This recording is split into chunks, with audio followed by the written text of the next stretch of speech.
Propriétaire d'une épicerie et d'un terrain de camping pour caravane, Angelo Agostinelli est un homme heureux.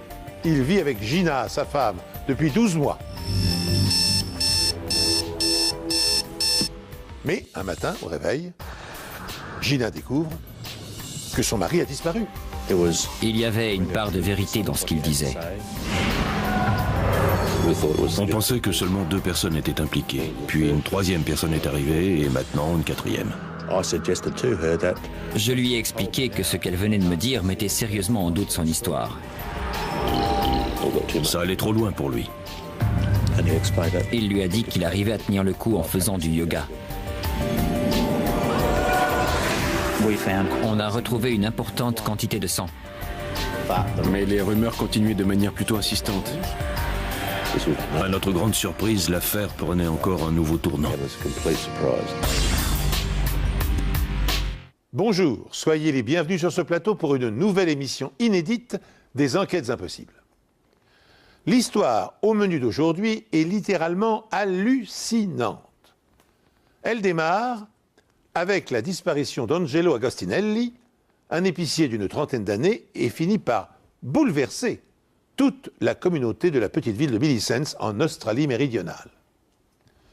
Infidélité, soupçons, complot et machination sont au rendez-vous de cette affaire qui s'amplifie comme un cauchemar. Enquêteurs, criminologistes et experts scientifiques parviendront-ils à percer les secrets qui plombent et endeuillent la bourgade? J'étais au commissariat de Millicent quand j'ai reçu un appel de Gina Agostinelli du camping Lakeside. Elle tient l'épicerie qui se trouve en fait à l'angle de chez moi. Elle m'a dit que son mari avait disparu. Elle m'a dit qu'Angelo avait disparu depuis une semaine, qu'ils s'étaient disputés et qu'elle lui avait dit de s'en aller. J'étais un peu inquiet qu'il soit parti une semaine, mais elle m'a dit que ce n'était pas inhabituel. Il était déjà allé quelques jours en février à Adélaïde pour voir ses amis et sa famille après une autre dispute. Elle n'avait pas eu de ses nouvelles pendant 2 ou 3 jours et là, elle pensait que c'était la même chose. Je pensais que c'était un couple heureux. Ils étaient toujours ensemble. Elle s'asseyait sur ses genoux et ils avaient l'air vraiment tendres l'un envers l'autre. Le couple est marié depuis 5 ans. Gina a 2 enfants d'un précédent mariage. Je me suis dit qu'Angelo et Gina avaient eu une petite querelle d'amoureux, quelque chose comme ça, et qu'ils avaient seulement décidé de partir quelques jours pour se changer les idées. La famille nous avait dit qu'il était déjà parti une fois et qu'il était venu jusqu'à Adélaïde pour les voir, donc ça ne les surprenait pas tellement. Mais cette fois, Angelo n'a rien emporté avec lui.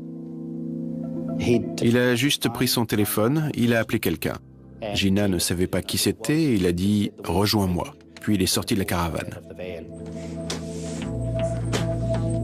Et elle m'a dit qu'Angelo n'avait pris ni sa voiture ni son téléphone. Ensuite, elle a remarqué qu'il manquait 3 200 € dans le coffre. Mais elle ne croyait pas qu'il les avait pris ce soir-là parce que le coffre était dans la caravane et elle l'aurait entendu prendre l'argent et partir. Donc cet argent manquant pouvait dire 2 choses. Soit il avait prévu à l'avance de partir, soit il était revenu à un moment sans faire de bruit et avait pris l'argent. Dans la petite ville de Millicent, les rumeurs se répandent très vite au sujet de la disparition d'Angelo. La plupart des habitants ont une idée bien précise en tête. Angelo a une liaison. Gina avait entendu des rumeurs en ville qui disaient qu'Angelo avait une liaison avec une femme de Tantanola. Étant donné que je connaissais cette femme, parce qu'elle avait eu des problèmes de santé et qu'elle avait eu pas mal de partenaires différents auparavant, je n'étais pas très surpris qu'Angelo puisse être allé chez elle.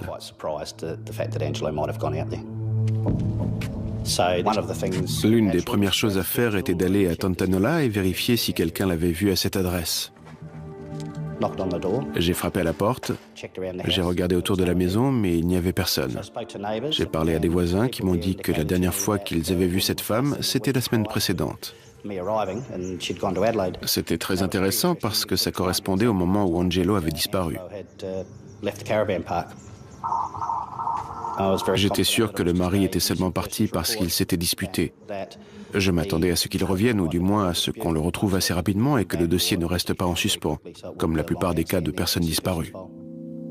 3 jours après le début de l'enquête, Agostinelli et la mystérieuse femme de Tantanolla n'ont toujours pas réapparu. Ont-ils entrepris une escapade amoureuse? La disparition des 3200 € du coffre de la caravane pourrait le laisser penser. Un détail cependant contrarie cette hypothèse et intrigue les policiers. Angelo n'est pas parti avec sa voiture. Et sa voiture, c'est son bien le plus précieux.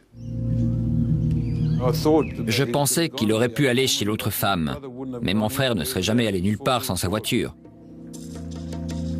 Il adorait sa voiture et il adorait conduire. Il ne laissait personne la prendre. J'ai posé à la famille les questions habituelles. Est-ce qu'il jouait? Était-il impliqué dans un trafic de drogue? Avait-il des tendances suicidaires? La police m'a demandé si Angelo était suicidaire ou dépressif. Et j'ai dit non, c'était pas son genre. Mon frère n'a jamais joué, ni pris de drogue. Gina a dit qu'il était un peu stressé par le travail et bien sûr par leur dispute, mais rien ne laissait penser qu'il aurait pu se suicider. La famille décide de faire paraître une annonce dans le journal local. Mais une fois de plus, l'homme de 33 ans ne se manifeste pas. Cette fois, je commençais à penser qu'il y avait seulement 3 scénarios possibles, parce que ça commençait à faire un moment qu'il avait disparu. 1, il est parti avec l'autre femme ou la fameuse personne à qui il a dit « rejoins-moi ». 2, il s'est suicidé, ce qui est très improbable. Et 3, il s'agit d'un meurtre. Ça ne fait rien si tu ne m'appelles pas moi, mais je t'en prie, contacte quelqu'un, qu'on sache où tu es. Angelo Agostinelli a disparu depuis presque 2 semaines. La dernière fois que sa femme l'a vu, ils se sont disputés. Selon les rumeurs, il serait parti avec une autre femme. La police vient justement de la retrouver. On a interpellé cette femme, parlé avec elle, et elle nous a dit qu'elle n'avait pas de relation avec lui. Elle a dit qu'elle était allée au camping plusieurs fois et qu'elle avait parlé à Angelo, mais qu'il n'y avait rien du tout entre eux.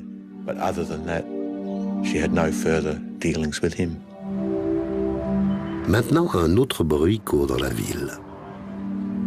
Millicent est une ville intéressante où quasiment tout le monde se connaît et je crois que c'était un des problèmes dans cette affaire. Une rumeur a commencé à circuler selon laquelle Gina avait une liaison avec Gary Lewis. Gary Lewis est le boucher de la ville et il a vécu au camping pendant 6 mois. Gina niait avoir la moindre liaison avec un dénommé Gary.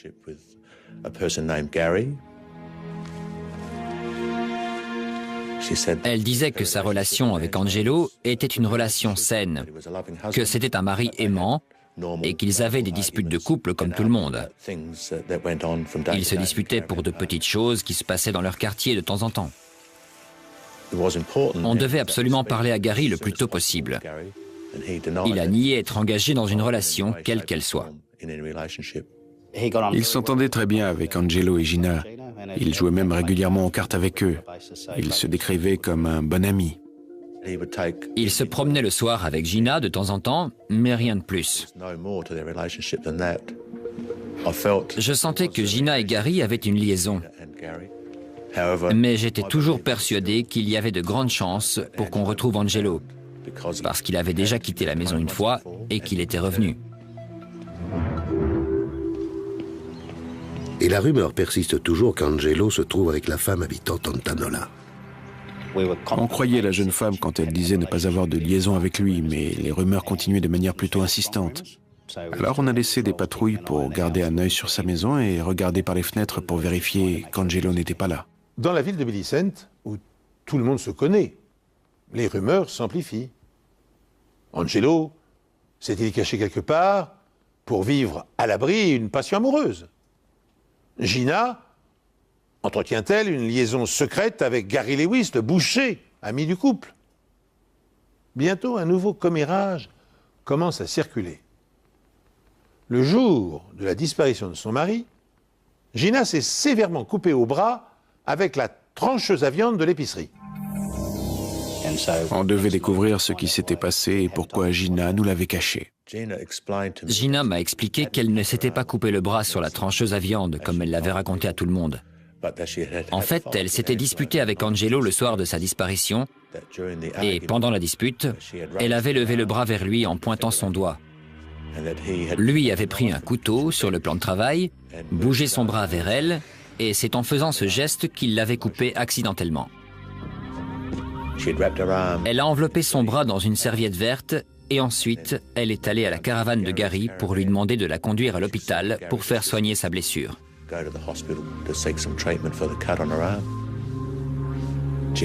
Gina nous a expliqué qu'elle ne nous l'avait pas dit avant parce qu'elle ne voulait pas qu'Angelo ou sa famille aient des problèmes.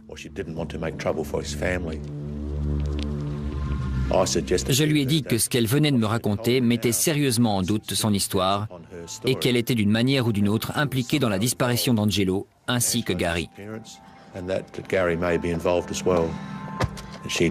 Elle l'a fortement nié et soutenu qu'elle disait la vérité. Grâce aux analyses médico-légales, la police espère découvrir rapidement la vérité. Gina était nerveuse, mais elle a voulu nous montrer son bras et la caravane. Il y avait des traces de sang sur le tapis à l'intérieur. On avait l'impression que la tache était assez ancienne. Elle n'avait pas l'air très récente. Et étant donné l'heure à laquelle ça s'était passé, il était peu probable que ce soit le sang de sa blessure au bras. Mais j'ai quand même fait un test qui a confirmé que c'était effectivement des traces de sang. Les enquêteurs découpent le tapis pour faire des analyses plus poussées, mais aucune autre trace de sang n'est retrouvée dans la caravane. C'était assez bizarre parce que lorsqu'on a vu la taille de la coupure, on s'attendait à ce qu'il y ait du sang partout, même sous le lino ou dans des endroits où on ne pense pas forcément à nettoyer. Ensuite, on est allé inspecter la voiture qu'Angelo aimait tellement. C'était sa fierté, son bonheur. C'était une 4 roues motrice avec un haillon rabattable. Et sur le haillon, j'ai vu des taches qui ressemblaient à du sang. J'ai refait un test qui a confirmé qu'il s'agissait de légères traces de sang. Mais ce n'était pas suffisant pour saisir le véhicule pour le moment. Donc on a juste refermé la voiture et rendu les clés. La fois d'après, quand Gina m'a téléphoné, elle était assez énervée. Elle m'a même demandé de dire aux enquêteurs de la laisser tranquille parce qu'ils s'en prenaient à elle, qu'ils pensaient qu'elle était impliquée dans la disparition d'Angelo. Elle me répétait sans cesse qu'ils devaient chercher au bon endroit. Je lui ai demandé c'est quoi le bon endroit, et elle a juste continué à dire le bon endroit. Elle ne m'a rien dit de plus. Les enquêteurs continuent de surveiller la maison et la femme de Tantanola, mais ils cherchent également ailleurs. Angelo Agostinelli, 33 ans, a disparu depuis plus de 2 semaines. Il a été vu pour la dernière fois à Millicent au camping Lakeside où il vit et dont il est le propriétaire. Même si de nombreuses rumeurs circulent à propos de l'endroit où il se trouve, il n'a pas pris contact avec sa famille. Aujourd'hui, la police a entrepris des recherches dans la zone située autour du lac, mais elle n'a rien trouvé. Les enquêteurs traitent toujours l'affaire comme un cas de disparition. Pour l'instant, oui, mais on est assez préoccupé pour sa sécurité.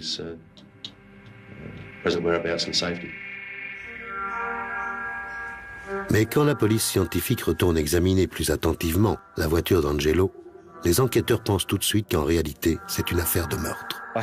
J'ai eu un pincement au cœur en me disant que j'aurais dû saisir le véhicule. Je me suis tout de suite dit que j'avais fait une erreur. Tandis que les policiers essaient de faire le tri entre rumeurs et faits avérés, la thèse de la fugue amoureuse d'Angelo cède peu à peu le pas sur celle de l'homicide. Sa femme et son amant sont-ils impliqués? Pourquoi, par exemple, Gina a-t-elle caché aux enquêteurs que son mari l'avait gravement blessé au bras le soir de sa disparition? Et qui, d'autre part, a nettoyé précipitamment la tache de sang repérée à l'arrière du véhicule tout-terrain par le commissaire Filarghi? On aurait dit qu'elle avait un peu disparu. Et je me suis dit, mince, 2 jours plus tard, c'est incroyable. Donc j'ai eu un pincement au cœur en me disant que j'aurais dû saisir le véhicule. Je me suis tout de suite dit que j'avais fait une erreur. Mais avec le recul, ce n'était probablement pas une mauvaise chose, parce qu'en fait, ça a incité quelqu'un à nettoyer la tache pour qu'on ne la retrouve pas. Et quand on a regardé une seconde fois le véhicule, on a découvert du sang derrière la poignée de porte du haillon. Cela prouvait que le véhicule avait probablement été utilisé pour transporter une personne qui saignait. À ce moment-là, je ne savais pas à qui appartenait le sang ni pourquoi il y en avait dans la voiture. J'en ai parlé à Gina et je lui ai demandé où elle s'était assise dans la voiture quand elle s'était blessé le bras. Elle m'a dit qu'elle était assise devant et qu'elle ne savait pas pourquoi il y avait du sang à l'arrière ou sur le haillon dans la voiture. Le lendemain, un homme habitant l'une des caravanes voisines fournit une explication. Henry Miller nous a raconté qu'un jour, Angelo réparait les fenêtres d'une des caravanes à côté de sa voiture et qu'il s'était coupé avec la perceuse. Je suis revenu, j'ai examiné la caravane qu'Angelo avait prétendument réparée et j'ai pris des photos. J'ai vérifié la fenêtre où il avait utilisé la perceuse pour mettre un rivet. Il n'y avait aucune trace de sang sur la caravane. J'ai bien vérifié. J'essayais soit de confirmer, soit de contredire la version d'Henry Miller. La police scientifique démonte complètement la voiture d'Angelo pour l'examiner. On a retiré l'habillage du haillon et à l'intérieur, sur le mécanisme de fermeture qu'on ne peut pas voir en temps normal, on a découvert environ 10 cm3 ou 10 ml de sang, ce qui représente une importante quantité de sang. Bien loin de la quantité décrite par Henry Miller. On a demandé à Henry combien il avait perdu de sang. Il a dit qu'Angelo avait arrêté le saignement avec un pansement, si je me souviens bien. Donc ce n'était pas cohérent avec la quantité de sang qu'on avait retrouvé dans le haillon. On pense que le sang s'est infiltré par la vitre du haillon à l'intérieur de la serrure. Et la personne qui a nettoyé la vitre n'a évidemment pas démonté le haillon. On a donc retrouvé le sang dans le mécanisme de fermeture, ce qui était une découverte capitale. Ce qui était intéressant, c'est qu'Henry avait été incité par Gina à se souvenir de cette histoire et à la raconter. Ce qui nous laissait penser encore une fois que c'était une histoire inventée pour masquer la vérité. Les enquêteurs envoient à Adélaïde les échantillons de sang prélevés dans la voiture, ainsi que des échantillons du sang de la famille d'Angelo pour faire un test ADN. La police voulait faire le test ADN pour savoir si c'était le sang d'Angelo ou de quelqu'un d'autre à l'arrière de la voiture. Les enquêteurs de la brigade criminelle se rendent aussi à Adélaïde pour faire avancer l'enquête. À ce moment-là, on avait le mauvais pressentiment que la disparition d'Angelo était une affaire criminelle. Mais on ne pouvait pas être sûr à 100% qu'il n'était pas parti avec une autre femme. Les rumeurs allaient toujours bon train à ce sujet dans la ville, donc il était aussi possible qu'il soit en vie, caché quelque part.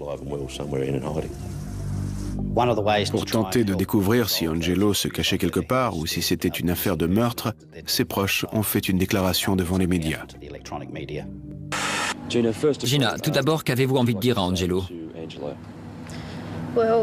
Angelo, où que tu sois, quoi qu'il se soit passé, je t'en prie, reviens. C'est pas grave si tu ne m'appelles pas moi, mais s'il te plaît, appelle quelqu'un pour nous dire où tu es. Je t'en supplie. On a assez de soucis comme ça en ce moment. Je t'en prie, contacte quelqu'un, s'il te plaît. Eda, que voulez-vous dire à Angelo? Je voudrais dire à Angelo qu'il nous manque vraiment et que ça ne lui ressemble pas du tout. Pourquoi est-ce qu'il n'appelle pas l'un de nous? Ce qu'il a fait n'a aucune importance. On s'en fiche. On fait tous des erreurs dans la vie et la vie doit continuer. On peut l'aider et on est là pour l'aider, quoi qu'il arrive. Je suis retourné avec ma famille à Millicent, au camping. Avec ma sœur, on a fait passer un message à la télé, en pensant qu'Angelo le verrait et qu'il appellerait la famille ou quelqu'un, ou même que quelqu'un qui l'aurait vu appellerait la police.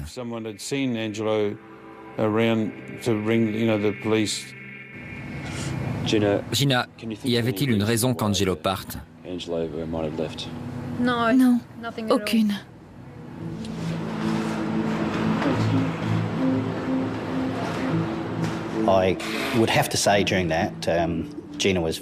Je dois dire que Gina était très convaincante. Elle était très émue. Elle avait vraiment l'air d'avoir besoin de lui. Si nos soupçons étaient justifiés, alors c'était vraiment une grande manipulatrice et une très bonne actrice.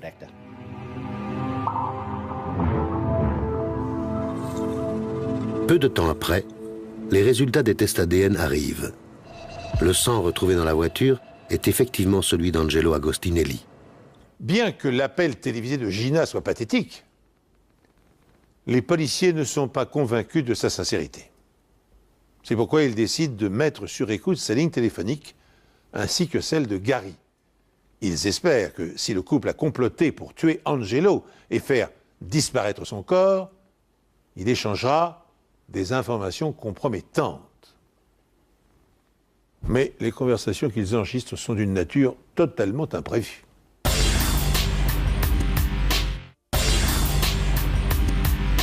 C'est pas grave si tu ne m'appelles pas moi, mais s'il te plaît, appelle quelqu'un pour nous dire où tu es. Je t'en supplie. La police pense que Gina Agostinelli est responsable de la disparition et probablement du meurtre de son mari Angelo. Gary Lewis, son amant présumé, serait son complice. Mais après la mise sur écoute de leur caravane, un nouveau suspect apparaît. On ne pensait pas du tout qu'il pouvait y avoir d'autres personnes impliquées dans la disparition, en plus de Gina et Gary. Puis on a entendu ce qu'a dit une des voisines. Il était évident qu'il y avait au moins une troisième personne impliquée dans cette affaire et qu'elle savait beaucoup de choses. Cette personne s'appelle Helen Miller. C'est une bonne amie de Gina et elle explique à la police que c'est elle qui a lavé la serviette dont s'est servie Gina le soir, où elle a été blessée au bras. Helen est la femme d'Henry Miller, l'homme qui a raconté à la police le soi-disant accident d'Angelo avec la perceuse. Les caravanes étaient sur écoute tous les jours. Et on sait qu'Hélène est allée chez Gary et qu'elle a dit quelque chose comme « Je ne sais pas comment je vais tenir le coup plus longtemps ». Et Gary lui a dit qu'il arrivait à tenir le coup en faisant du yoga. Pendant leur conversation, Gary et Helen n'ont pas donné plus de détails. Ils n'ont pas dit explicitement qu'ils s'étaient débarrassés d'Angelo. Mais vu le ton de la conversation, c'était évident qu'ils parlaient de ça. On devait absolument parler à Helen.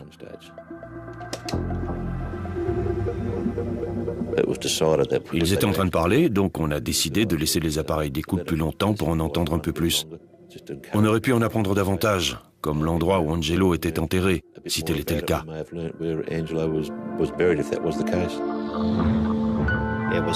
Il était temps qu'on prenne en considération l'hypothèse qu'Angelo ait été mis dans la voiture et abandonné quelque part. Donc on a commencé à chercher dans le parc national de Canunda.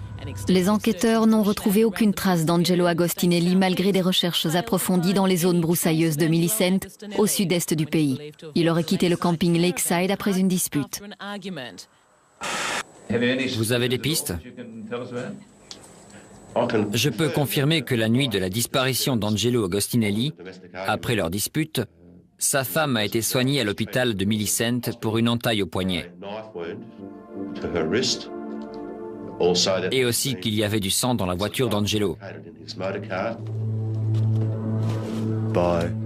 En faisant des recherches, on espérait que ça inciterait Gina et Gary à parler de l'enquête et qu'ils diraient si on cherchait au bon ou au mauvais endroit. On espérait avoir des indices sur l'endroit où chercher. Comme s'ils s'étaient entourés de précautions, Gina et Gary n'échangent aucune confidence compromettante au téléphone.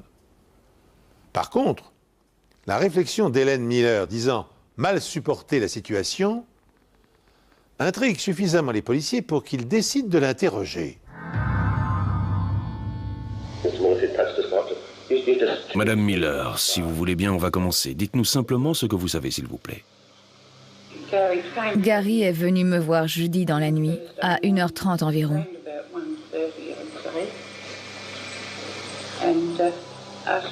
Et il m'a demandé de surveiller les enfants parce que Gina s'était coupé le bras. Gary l'a conduite à l'hôpital. Je ne vois pas ce que je peux vous dire d'autre. Comment s'est-elle coupée? Elle m'a dit que c'était Angelo qui l'avait coupée. Elle a dit pourquoi? Ils s'étaient disputés. Comment se fait-il que la première fois qu'on vous a parlé le 6 juin, vous nous avez dit que vous avez su pour la blessure vers 5h30, 6h quand vous êtes allé aux toilettes? Elle m'a demandé de dire ça. Vous savez pourquoi? Pas du tout. Gina a-t-elle tué Angelo?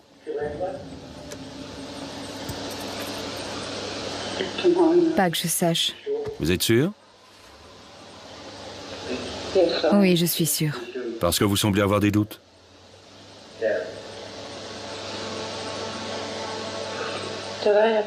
Ils sauront que j'ai dit quelque chose?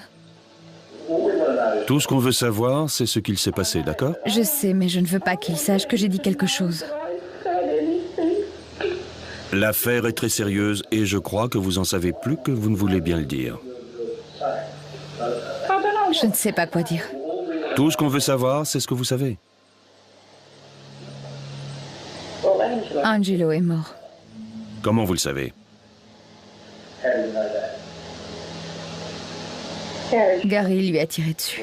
C'était où? Dans la caravane. La caravane de Gina et Angelo? Oui. Vous étiez présente? Certainement pas. Vous avez entendu des coups de feu? Non, Comment vous savez que Gary lui a tiré dessus? parce qu'ils me l'ont dit. Qui ça, il? Gina et Gary. Vous avez une idée d'où le corps peut se trouver? Sincèrement, je n'en ai aucune idée. Je vous jure que si je savais, je vous le dirais. Je sais que j'ai eu tort de les couvrir, mais je... Ça va, je comprends. Je ne sais pas pourquoi je me suis laissée embarquer dans tout ça. J'aurais dû éviter ça.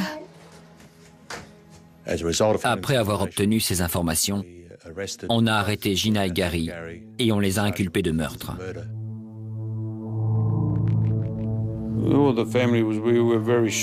Dans la famille, on était tous très choqués que Gina soit arrêtée. Je ne pensais pas qu'elle était capable de tuer quelqu'un. Je ne voulais pas y croire.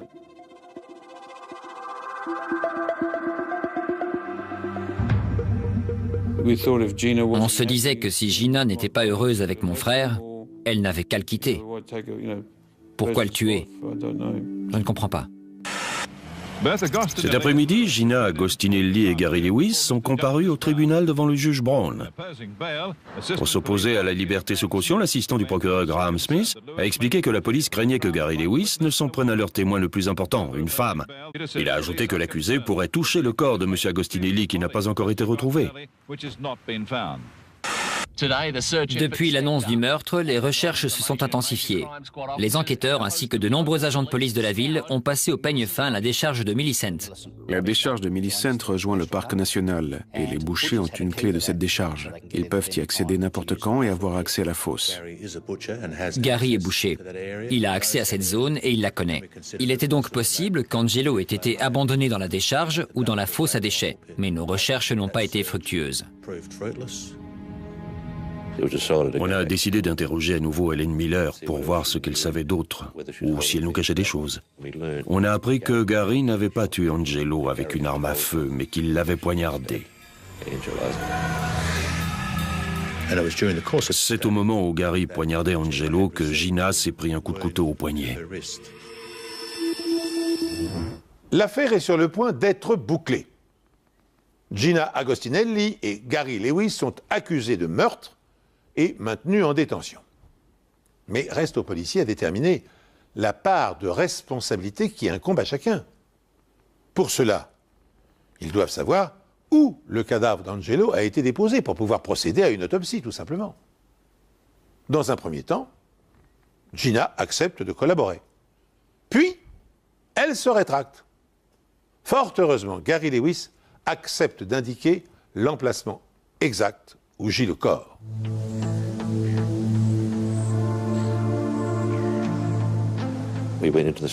On est allé dans les broussailles, on s'est frayé un chemin sur environ 5 mètres et là, on a trouvé le corps.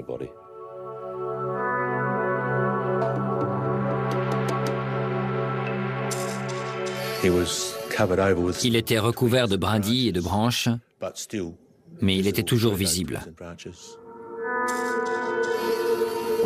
Après avoir enlevé les branches et les brindilles du haut de son corps, on a pu voir qu'il portait un pull avec les mots « Lakeside, Delhi » écrit dessus. Et à ce stade, on était quasiment certain qu'il s'agissait bien du corps d'Angelo Agostinelli.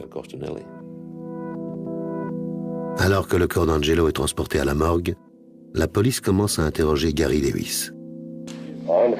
Je crois que vous avez quelque chose à me dire ce matin en rapport avec la disparition d'Angelo Agostinelli. C'est bien ça, Gary? C'est ça. La police va ensuite découvrir d'autres secrets, et peut-être un autre meurtre.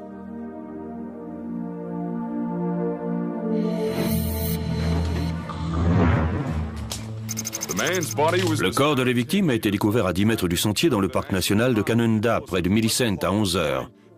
Bien que l'identification officielle n'ait pas encore été faite, la police n'a aucun doute sur le fait qu'il s'agit du propriétaire du camping âgé de 33 ans.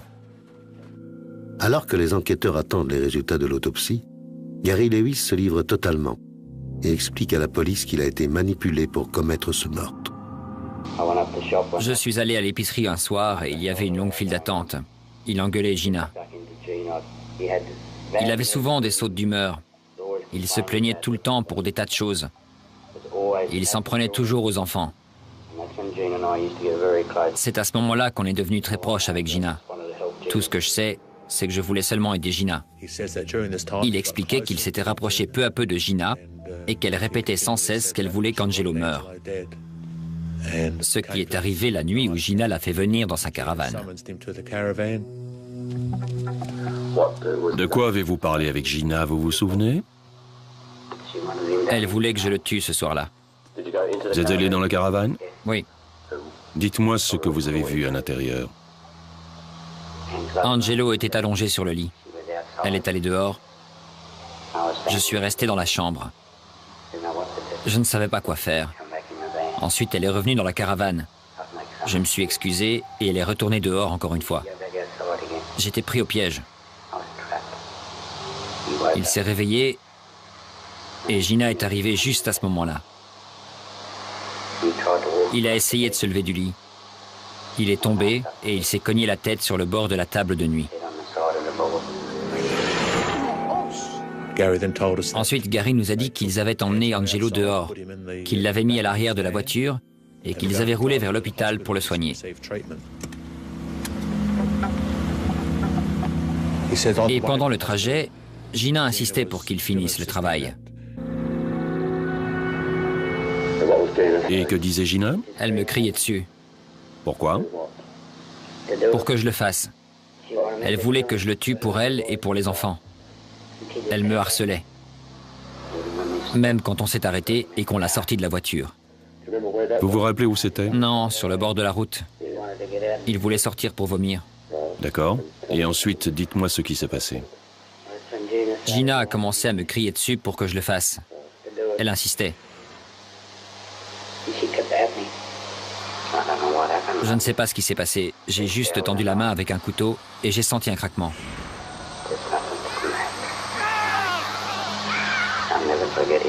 Je n'oublierai jamais sa voix. Il criait « Pourquoi tu me fais ça ?» Combien de fois vous l'avez poignardé? Juste une fois.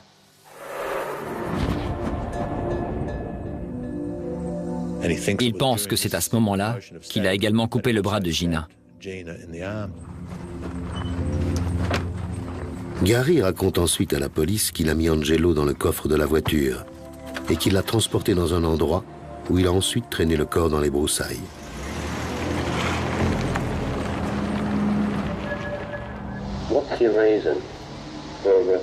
Pourquoi vous avez fait ça? Vous avez une liaison avec Gina? Non. Comment vous définiriez votre relation avec Gina? On est très bons amis. Rien de plus? C'est arrivé seulement une fois ou deux depuis toute cette histoire. Quoi donc? On a couché ensemble.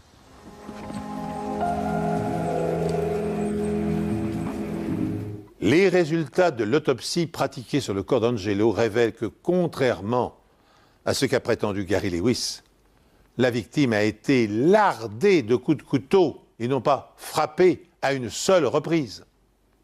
Cette information donne un tout autre éclairage sur le mode opératoire du meurtrier.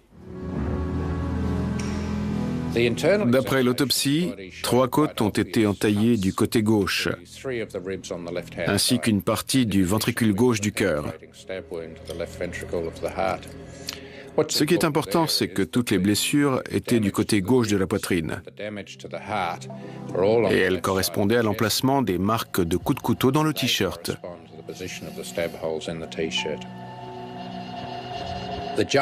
Le pull, quant à lui, n'avait qu'une seule marque. Ce qui veut dire que l'assassin l'a ôté avant de poignarder la victime.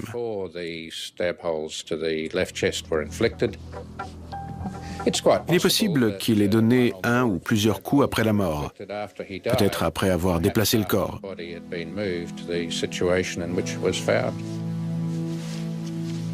Nous avons également découvert une importante blessure à la tête.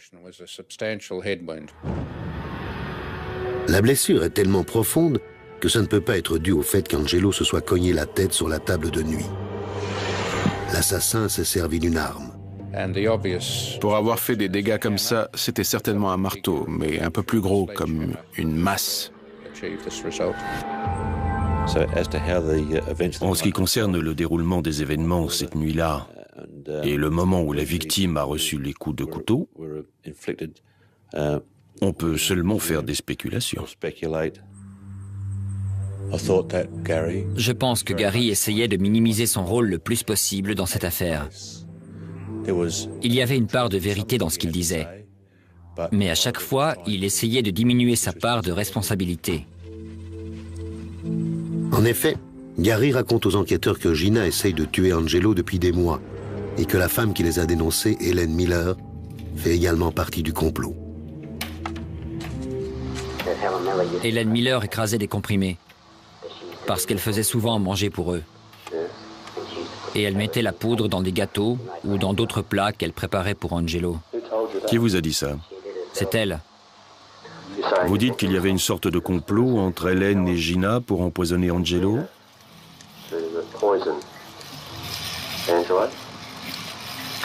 C'est tout ce que je peux en conclure, si elle mettait des médicaments dans sa nourriture. On est allé voir Hélène et on lui a dit qu'elle était impliquée dans le meurtre. Elle a avoué qu'elle avait fait des choux à la crème, qu'elle avait écrasé 18 comprimés et qu'elle les avait mis dans 6 choux pour essayer de tuer Angelo. Mais la machination ne s'arrête pas là. Gary mentionne également la participation du fils d'Hélène, Adrian, dans les tentatives de meurtre contre Angelo. Son fils est allé à Melbourne une fois pour acheter de la drogue. La police interroge Adrian et il admet que c'est la vérité. Gina lui a donné 400 € pour le faire, mais une fois là-bas, il a décidé qu'il ne voulait plus être mêlé à ça. Ça allait trop loin pour lui. Il a décidé d'acheter les amphétamines. Ils en ont donné à Angelo, mais ça n'a pas vraiment eu d'effet sur lui. Je crois qu'il a juste eu un petit peu mal à la tête. Adrian a également raconté que Gina lui avait dit de façon directe qu'elle ne se contenterait pas de la moitié, qu'elle voulait tout. C'est-à-dire les maisons qu'ils avaient à Adélaïde et l'argent des assurances-vie d'Angelo. Hélène nous a aussi dit que Gina avait mis des médicaments dans le plat d'Angelo la nuit où il a été tué.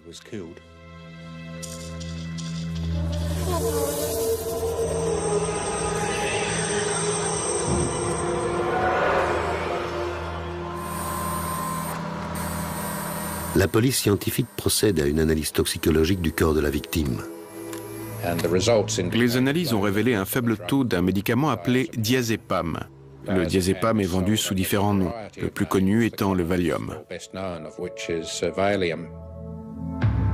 Adrian et Helen Miller sont inculpés de complicité de meurtre, mais ils ont encore beaucoup de choses à raconter à la police. À notre grande surprise, l'affaire prenait encore un nouveau tournant. On a découvert qu'il y avait peut-être un second meurtre.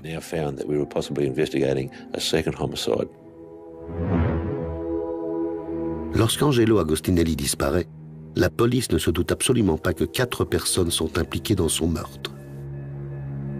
On pensait que seulement 2 personnes étaient impliquées. Puis une 3e personne est arrivée et maintenant une 4e. Cette 4e personne, Adrian Miller, déclare maintenant à la police que Gary Lewis a tué un autre homme. À notre grande surprise, l'affaire prenait encore un nouveau tournant. D'après ses déclarations, un étranger surnommé Bluey passait en ville. Et Gina et Gary lui ont demandé de tuer Angelo contre 600 €.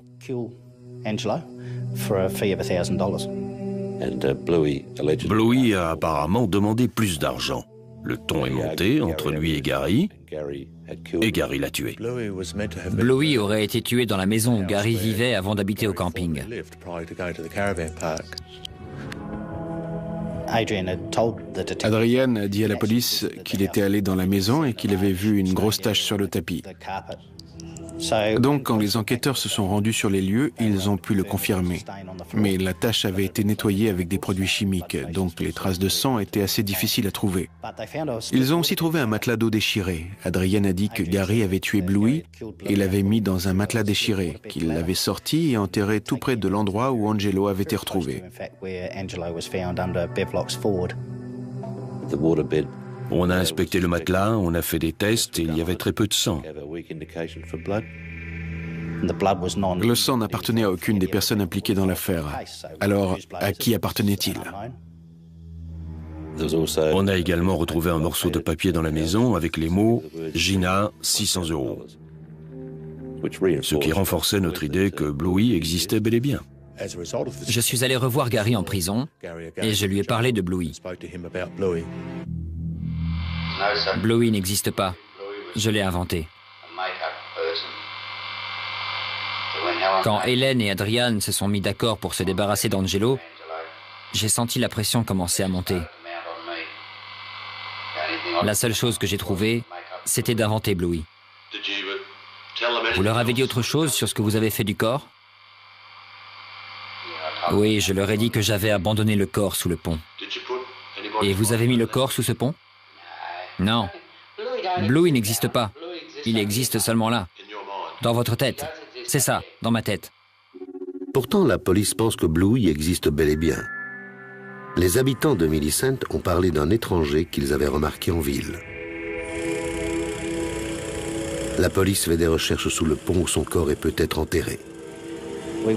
On est allé là-bas avec beaucoup de monde. Il y avait des gens qui pompaient l'eau avec des camions, des gens qui creusaient. Il y avait même des plongeurs de l'équipe de police d'Adélaïde.